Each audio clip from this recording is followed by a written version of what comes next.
Magandang araw sa ating lahat. Kamusta ang buhay-buhay at welcome sa ating game na Tic-Tac-Toe with a twist of math. Ang player na matatalo ay may punishment, so tignan natin yung code. Meron tayong pang print ng ating board, meron tayong pang check ng win sa column and row. Meron din tayong pang random ng number and operation at yung ating pinakalaro. Yan. Meron din tayong pang check ng win, pang check ng draw, at pang switch para sa next round. Meron din tayong pang exit para sa keyboard interrupt and end of file error. Meron din tayong panggawa ng punishment para sa ating loser at scoreboard. At si player X ang unang magi-start.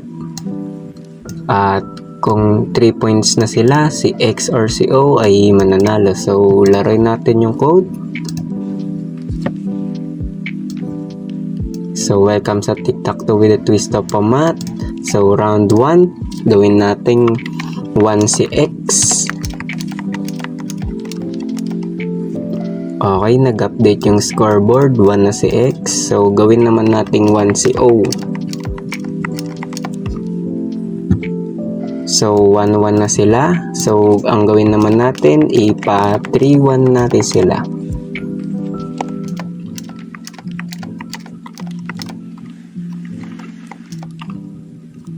Okay, 3-1 na sila. So, talo ka player O. Meron kang punishment at 3 attempts para masagot. 83 minus 47. So, open natin yung calculator. 83 minus 47 ay 36. So, ilagay natin 36. So, tama. Start na lang ulit. Kung gusto nyo pa, so start ulit tayo.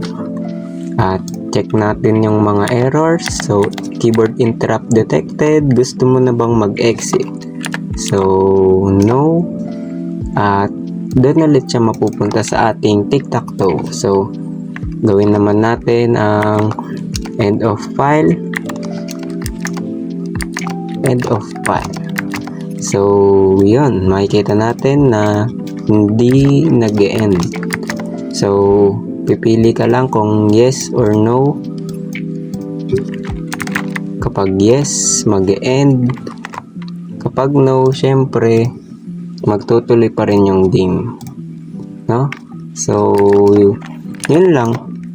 Para sa ating Tic-Tac-Toe with a twist of math. Thank you!